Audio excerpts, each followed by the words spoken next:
All right. So the title of this talk is A Holographic Path to the Turbulent Side of Gravity, which is a little bit of a shift from the previous couple talks. So over the past few decades, there have been many hints of some sort of connection between fluid dynamics and gravity. So this started maybe with black hole thermodynamics. We had, we would ascribe an entropy and a temperature to black holes. And then there was the membrane paradigm, where we would also ascribe like a resistivity to the surface of the black hole,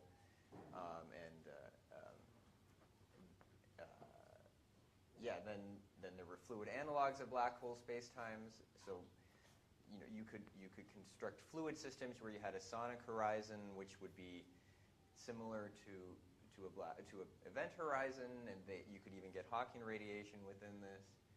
And then more recently, we had, just looking at the dynamics, there's this Gregory-LaFlamme instability of 5-dimensional black strings. So this is like a Schwarzschild black hole across R, and it's very similar to what we find is that when we evolve it in time, it breaks up into droplets, kind of like how a stream of water breaks up into droplets.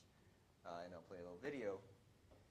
And so you can see this breaks up into these droplets, and then it continues at a kind of a self-similar way as we evolve in time.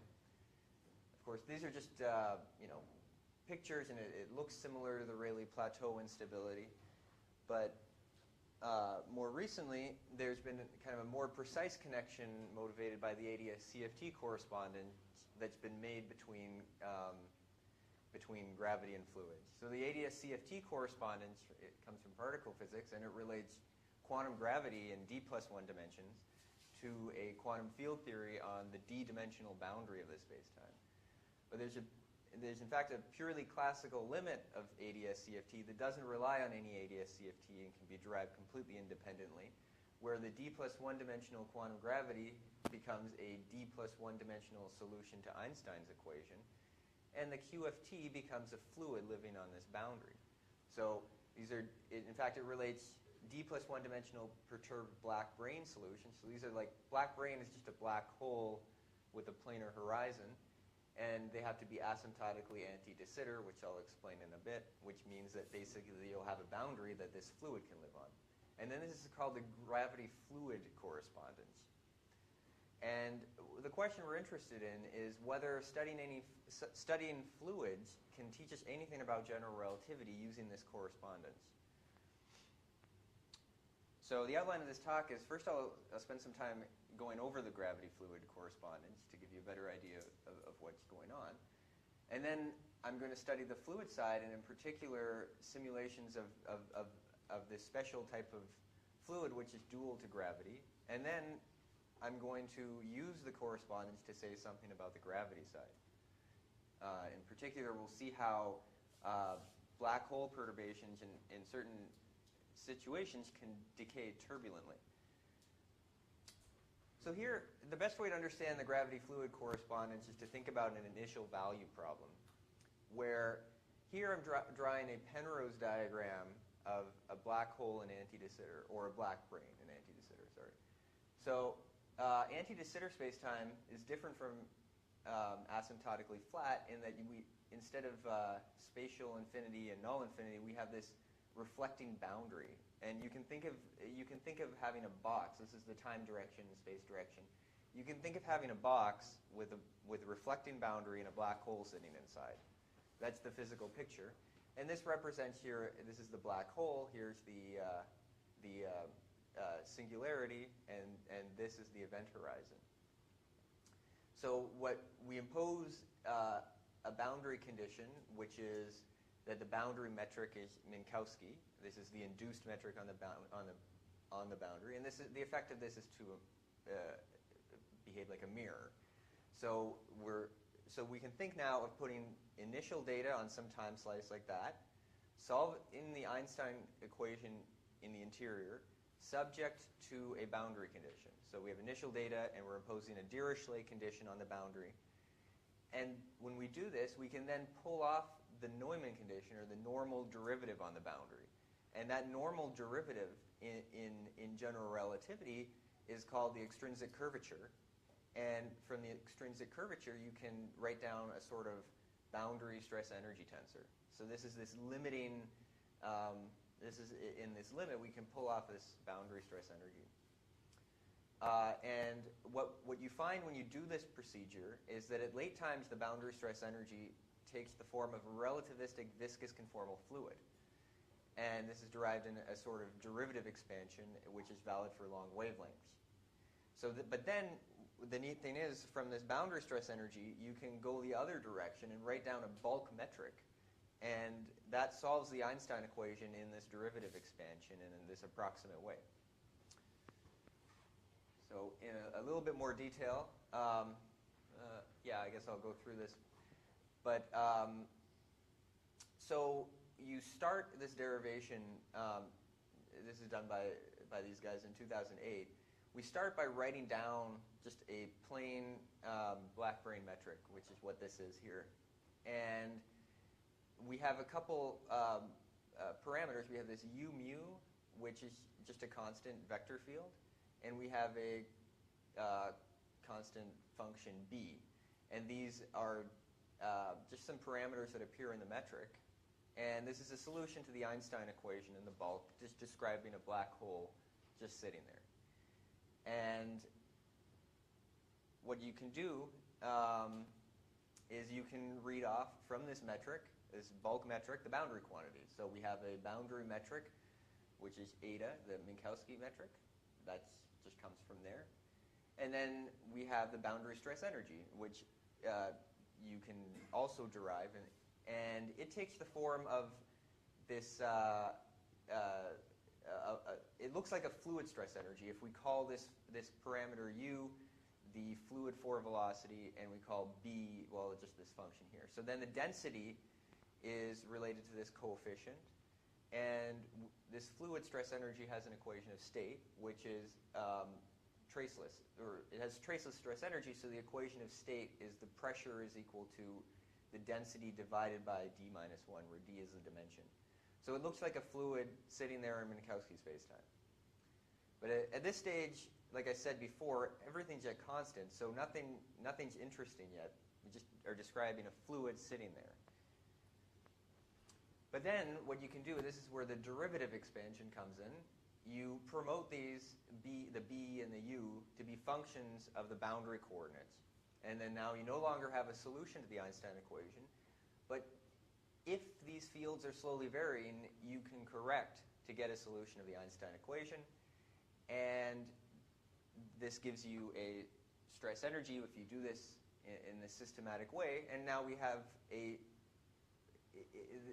boundary fluid characterized by this stress energy tensor, where we have a perfect fluid with the same equation of state as before, and a viscous term, pi, which it has a shear viscosity. So this is describing a fluid with a shear viscosity and this funny equation of state. For technical reasons, you have to go to second order. This makes the equations easier to solve. But all of these transport coefficients, like eta, or there's these lambdas, they're all functions of the density. So the shear viscosity, for example, is the density to the power of d minus 1 over d. And then once you have the stress energy, the equations of motion for your fluid all follow from conservation of stress energy. And like I said, once so the idea here is we solve the equations of motion, we get the u and the rho from solving the equations of motion, and then we map them onto this dual bulk metric. So I'm a little bit confused. Yeah. So you're basically expanding the energy tensor on the boundary, right? Yeah. And is it like at the lowest order you get a perfect fluid or something? Yeah, at lowest order you get a perfect fluid, and then at the next order you get some viscous terms, because it's a derivative expansion. So the first order in derivatives is a shear term, and then second order you get quadratic and shear and stuff like that. So two derivatives, one derivative. So you get this is just. I mean, we didn't do this, but we made use of this result. And now that we have this fluid in the boundary, there's an immediate question which we found interesting, which is that fluids at high Reynolds number exhibit turbulence, but we never think of black brain perturbations or black hole perturbations as exhibiting turbulence. They're described by quasi-normal modes. So these are normal modes where you have, they're like normal modes, but you also have a decay because the energy is falling into the black hole. So there are a few, this seems pretty strange, this discrepancy. So there's a few ways we could think of that you could get around this. Well, the dual fluid is a bit peculiar because it's relativistic, viscous, and conformal. So it's not an ordinary Navier-Stokes fluid. Maybe it doesn't exhibit turbulence. But the answer to this is it does exhibit turbulence, as I'm going to show. But then maybe this turbulence is also outside of the regime of validity of this fluid gravity correspondence, because it's a long wavelength expansion. We think of turbulence as going to short wavelengths, and we get out of the expansion, this correspondence doesn't work. Well, in fact, we do remain within the regime of correspondence, at least in 3 dimensions, because turbulence in 3 dimensions has an inverse energy cascade where perturbations become of longer wavelength, which I'll get into. So I have another Yeah. basic question. So on one hand, we can follow the GI complications in the bulk. Yeah. And on the other hand, that's equivalent to following the fluid That's the claim. complications in the boundary. Yeah, so the claim is that it's a kind of a solution-generating mechanism. So if you solve the fluid, there's obviously going to be more solutions in the bulk to the gravity equations. But if you restrict to slow variations of functions, then it's a way of generating solutions in the bulk given boundary solutions. And mathematically, which is more doable? The boundary computation is way more doable. That's the point of this, because it's in one fewer dimension. You're not solving general relativity equations. You're just solving fluid equations in flat space. So it simplifies. The claim is that, yeah, when you include all the orders, the idea is this will match. So it is perturbative, this correspondence. But one of the things I'm trying to show is that you should believe it still. Okay, so now I'm going to turn away from the fluid gravity correspondence to say a few things about black brain quasi-normal modes. So we can imagine writing down modes for perturbations of the black brain, and what you find though when you solve for the dispersion relations for these modes is you get a complex frequency. And that corresponds, the imaginary part corresponds to a decay. So you perturb the black hole and you get this ring down. And what I'm plotting here is a scatter plot showing the various quasi-normal modes in the complex plane. And we can divide these modes into what's called the shear channel and the sound channel. But I want to draw your attention to these modes in red. These, in particular this one, which has purely imaginary frequency, has no oscillating part, and in fact for high temperature black holes becomes extremely long-lived. This is called the shear hydrodynamic mode, and these are the shear sound modes, but we're not so interested in them. But the hydro modes, in some sense, are captured by the fluid. And I'll explain that in the next slide. And the higher order modes are not captured by the fluid, but they are higher order and they decay very rapidly. And that's why I say it's a late time expansion. You're not capturing this dynamics with the fluid. Okay. Going forward, now I want to study fluids in 2+1 dimensions, so 2 space, 1 time dimension on the boundary. And I want to study that shear mode of the black hole by using the fluid analogy. So I'm going to choose initial data with a shearing configuration for my fluid. So I could imagine having a constant fluid, this is constant density, it's sitting there, not moving, no viscosity, and then I perturb it linearly with the shear flow, and then I can find the dispersion relation for this fluid, and what I find is omega, the frequency is -I k² over 4 pi t. This dispersion relation is the same as the dispersion relation you get for the black hole, and it's in this way that the fluid captures the same decay behavior. So we're going to choose initial data corresponding to the shear mode and study the evolution under the full nonlinear equations. And we're going to include tiny random perturbations in order to assess stability. Before I show you that, a few comments about turbulence in 2 plus 1 dimensional Navier-Stokes fluids. So unlike in 3 plus 1 dimensions, you have this new conserved quantity called the entropy. And as a result of this conserved quantity, you get what's called a direct cascade of entropy instead of energy in 2 plus 1 dimensions. And then you get an inverse cascade of energy as a result of conserving energy. So this takes the energy to large scales. So for two-dimensional turbulence, instead of going to short distance scales with time, you get to large scales. This is the reason why we have large weather systems.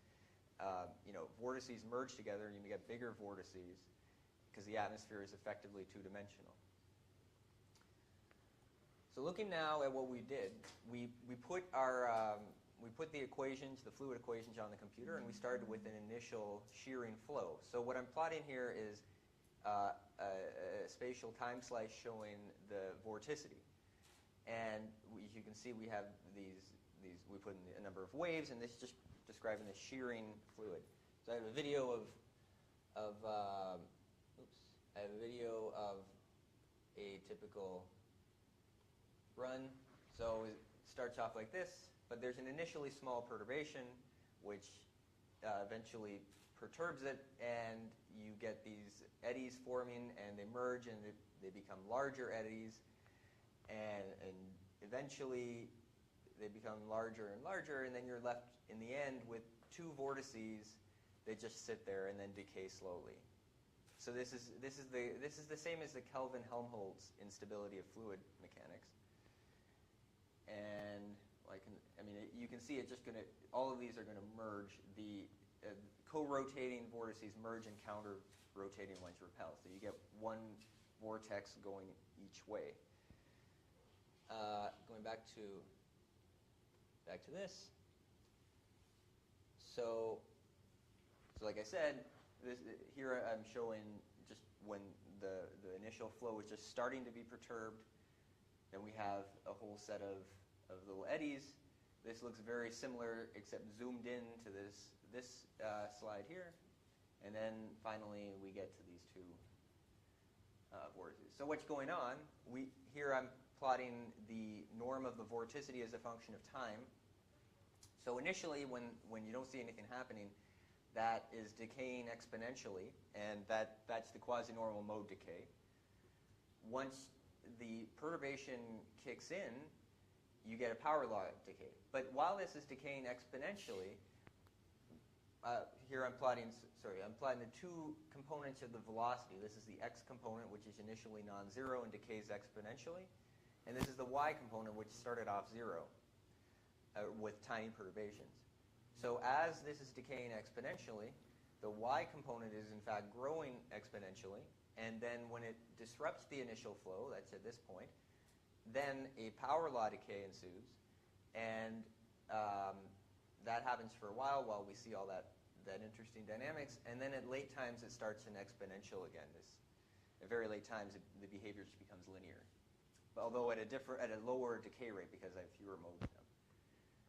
But that uy field, the y component of velocity, I can just look at that during the initial growth period, and I see it's also a shear mode, and it's growing at the same time. So this is a shear mode, but of longer wavelength than the original one, roughly twice the wavelength. So I can look at that initial decaying shear mode, and it has an associated Reynolds number, which we define in the same way as fluid mechanics. So you have it's the density times the wavelength times the velocity scale divided by the viscosity. And while rho and lambda are basically constant over time, u is decaying because of the quasi-normal mode decay. And so for large R, from fluid dynamics, you typically expect it to be an unstable flow when you get turbulence. But for small r, it should be laminar. And dividing these, you have a critical Reynolds number. So what I can do is dial down the density to decrease my Reynolds number, and then I get exactly what I expect. This is just a laminar flow. I get that exponential decay happening the entire time. There's a bit of bouncing around in UY, but it's like a nonlinear effect which never accumulates. So the random seed perturbation doesn't grow. And the fact that R is time dependent allows you to extract a useful quantity, because I can start off above the critical Reynolds number, but then the Reynolds number decreases to below the critical Reynolds number before the turbulence develops. So what I see is I'm plotting basically the Reynolds number, which decays exponentially, and while the Reynolds number is high, the y component of velocity grows, which is, of course, remember, this is a proxy for the perturbation. But then once this gets small enough, it turns around. And then by looking at where it turns around, you can extract the critical Reynolds number, where the growth rate is 0. So we worked that out. I mean, the particular value is not that interesting. It's just some numerical value. It depends on n, which is the number of modes we have in our box, but that's just an effect because it's a finite-sized box, and we don't actually have a self-similar flow when we change the number of modes. But for large n, I expect this dependence to go away. Okay, so that was talking about the fluid. Now I can translate back to the black brain language. So this means that for R greater than the critical Reynolds number, the hydrodynamic shear quasi-normal mode of the black brain is unstable to a small perturbation. And this leads to turbulence and then a transfer of energy to the longer wavelength modes. So now we have this correspondence that on the fluid side we have laminar flow.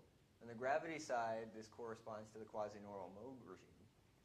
And then we also have this turbulent flow on the fluid side, which corresponds to the new turbulent phase of the black hole perturbations. And in case you were skeptical, I mean, this has also been observed directly by these guys, Adams, Chesler, and Liu, in 2013, where they simulated the gravity side and they saw this turbulence happening.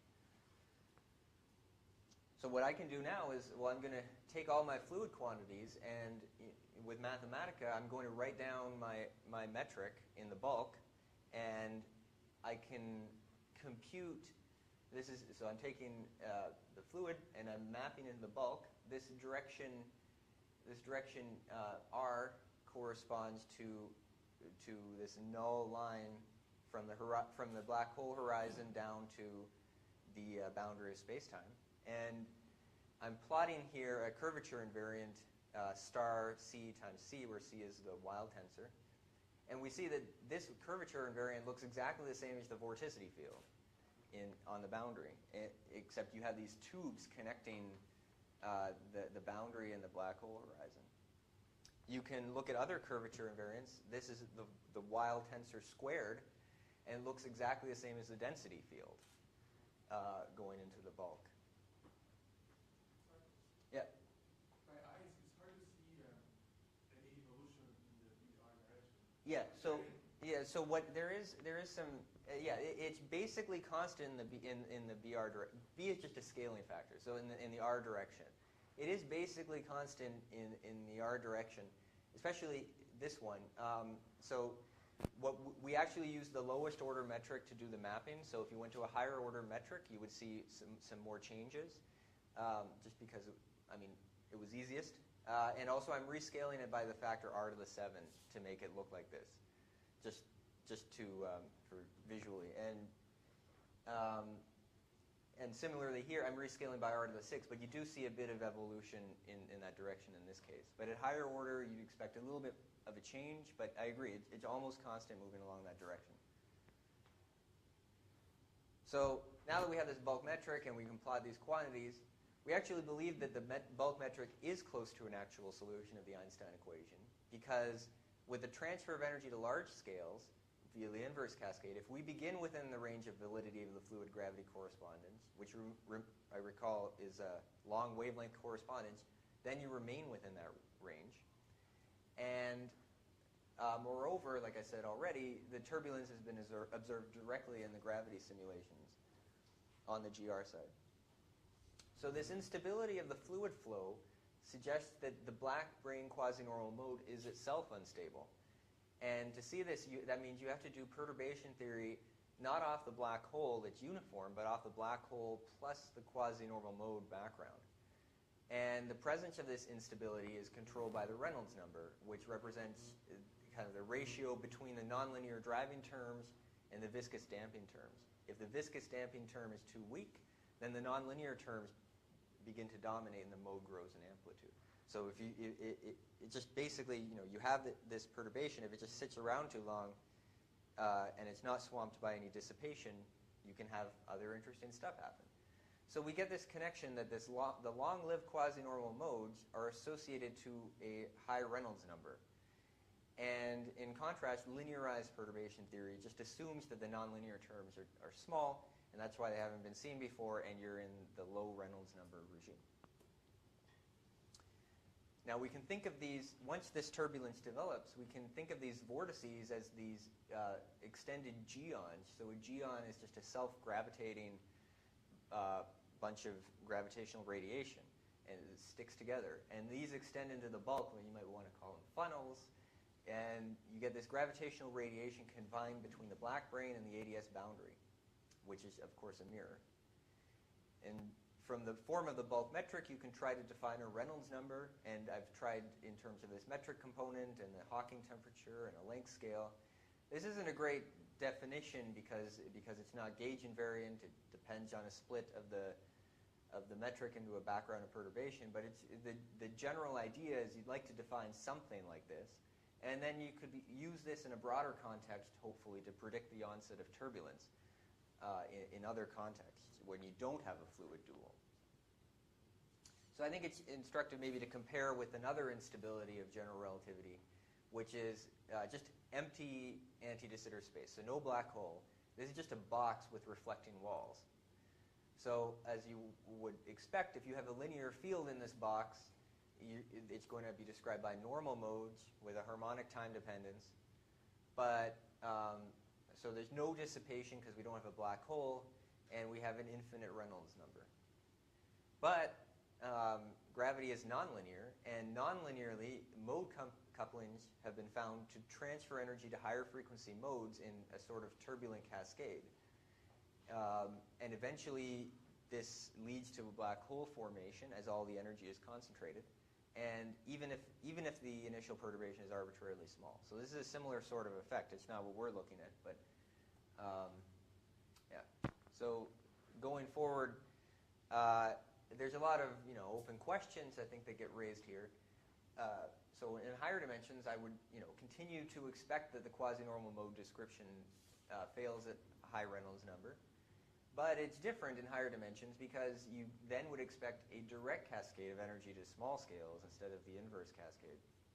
So you expect a faster overall decay of perturbations, and the question then is the fluid gravity correspondence valid, because you need the long wavelength perturbations in order for the correspondence to be valid. A lot of people have tried using gravity simulations to study quark gluon plasmas using ADS CFT, but they make symmetry assumptions on their gravity simulations. And we want to make the point that if you do this, you might miss some important turbulent effects, because the symmetry assumptions just get rid of those. And then at a more speculative level, we'd be interested in seeing if there's some sort of connection between existence of Navier-Stokes equations in various dimensions and the stability of black holes in ADS. I was talking mostly about black branes, but in the case of black holes, there were some earlier studies in viscid fluids that show the behavior is very similar. So this is plotting the vorticity field of a black hole. This covers a sphere if you map it around properly, and you end up with just a different number of vortices remaining in the end. So beyond, we don't live in anti-de Sitter space, and we'd like to look for more astrophysically relevant situations. So there's a few differences, though. We don't have the confining mirror, so you have another source of dissipation where just the radiation flies off to space. And there's no negative cosmological constant in the equation, but I don't think that's very significant. but there's no confining mirror. But the key seems to be to look for long-lived quasi-normal modes and slow dissipation. So can this be achieved in other ways? You could look at massive fields around black holes, which have a sort of confining mechanism. Near extremal Kerr black holes have very long-lived quasi-normal modes, and Aaron Zimmerman, who's right here, recently put out a paper showing that this exhibits the same instability when you have one of these modes excited. But I think if we could define a useful notion of a Reynolds number in gravity, then this could help predict in these other regimes. So I'll just leave out my summary slide, and that's it.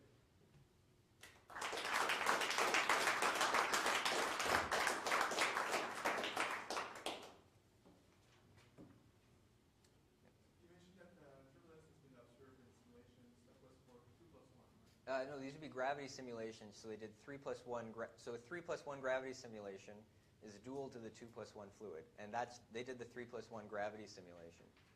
Okay, so nobody has these turbulences higher dimensional. No, I mean you can't. It'd be even harder to get at because you can't do. I mean, a 5-dimensional gravity simulation would be really tough, and well, the way to get at it might be to do the fluid simulation and do the mapping like we did, because you could probably do a 3 plus 1 fluid simulation in flat space. Yeah, but the higher dimensional case is interesting, especially since gravity seems to be different in higher dimensions. Like on the first slide, I had the Gregory-LaFlamme instability, which is kind of that can't happen in 4 dimensions because you don't have a 4-dimensional black string. And so people think that you don't really have cosmic censorship in higher dimensions than 4, because that's kind of a generic example of a violation of cosmic censorship. And so things are different in higher dimensions, and it would be an interesting case to look at. I know you touched on this, but can you go back to the slide where you had that dependence on the number of modes in the box? The number, yeah. Down here? Sorry,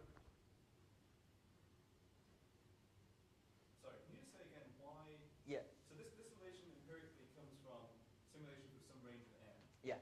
And in Exactly. that range of n, you have this functional form. Right. But you're saying. I'm saying. Yeah. So the thing is, you expect the critical Reynolds number to be invariant when you scale all of the dimensions of your system, Okay. and you consider different self-similar situations. But the issue is, I have 2 length scales associated to one of these boxes, because I have the box size and I have the wavelength of the initial perturbation.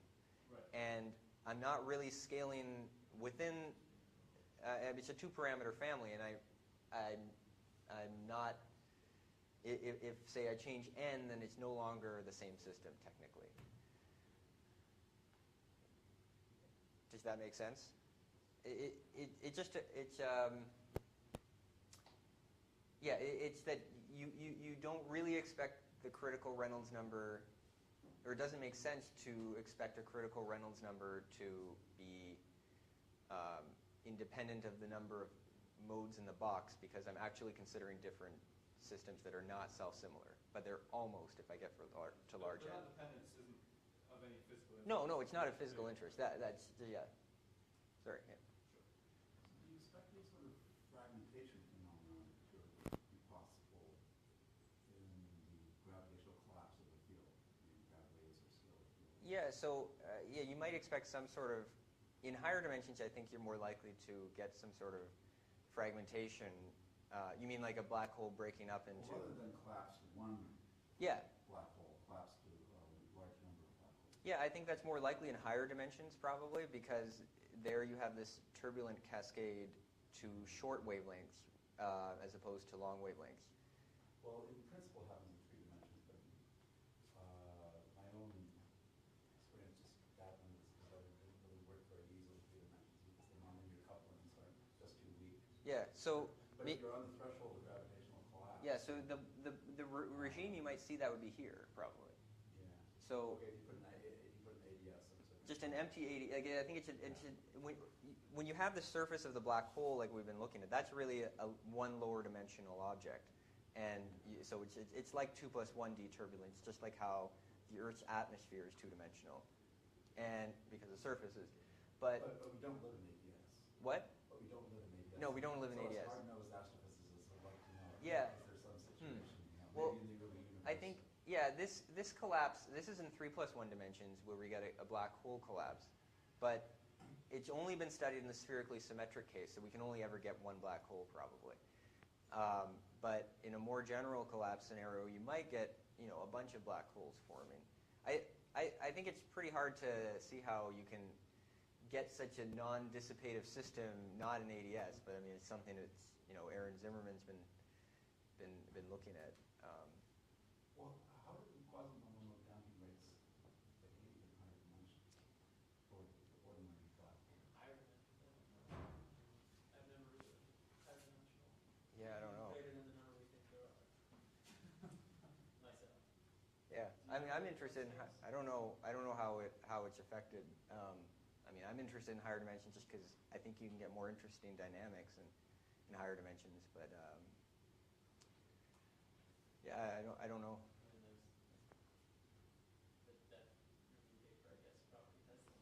Sorry, wait. Review paper, Yeah, the review paper probably says it. talks about, there are different kinds of black holes in higher dimensions. In higher Yeah. dimensions, you can have two different spin directions to your black holes. So Yeah.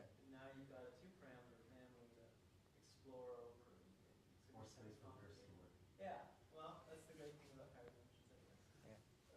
Not higher dimensions, but higher dimensions in field space. So have you thought about scalar tensor theory? No. Do the same tricks? Well, yeah. It could mimic matter. Yeah, I think that will probably mimic. I mean, yeah, I think. Well, to study this, we had. I mean, this was initially studied spherically, symmetrically, and of course, there's no gravitational dynamics in spherical symmetry, so they put a scalar field in to see this happening. So I think. My question is a rather specific question, which I imagine isn't that relevant, but maybe it is. Yeah. How does the gene instability manifest itself in the dual fusion? I'm not exactly sure. I mean, I haven't thought about the gene's instability in the dual theory. The dual theory isn't self-gravitating, right? So I guess the usual Yeah. question about cloud collapse is no gravity. Well, no, Yeah. it would be with scalar field. Well, I think you're not. Yeah. So. So that's why I was asking about scalar tensor, because that would have gravitational collapse in the gravitational theory driven by conditions to what scalar is. Right. And that would, I don't know how, it would somehow manifest itself in this one Yeah, I think. fluid, and that would be kind of a strange phenomenon. Yeah, I think you could. I mean, I think what you said. I mean, it just having a scalar tensor. It's like having another piece of matter, and I think you can probably get more interesting stuff happening if you have additional matter. I mean, just like how you can have turbulence in non-gravitational systems. I haven't looked at it specifically. Yeah. So if you have turbulence on the surface of the black hole, you expect it to have gravitational weight. Yeah. So you took that into account in calculation of dissipation or the evolution time? Well, the neat thing about so I mean, probably at this order, I'm not sure how much the gravitational radiation is being taken into account, except to the point that when you're in ADS, the gravitational radiation is stuck around the black hole. This is the main reason why this is so much harder to do in asymptotically flat, because the radiation just flies away, and that's your source of dissipation. But is that what you were asking? Yeah, but my real question was if you have a single black hole and you see it radiates, could think that it's because of turbulence. Oh, yeah. Something else. Well, that's an idea that Luis Lehner has been trying to understand. And I mean, Aaron's talked about this, I guess, in his paper in terms of observational consequences. But I don't know the answer. heard the leading order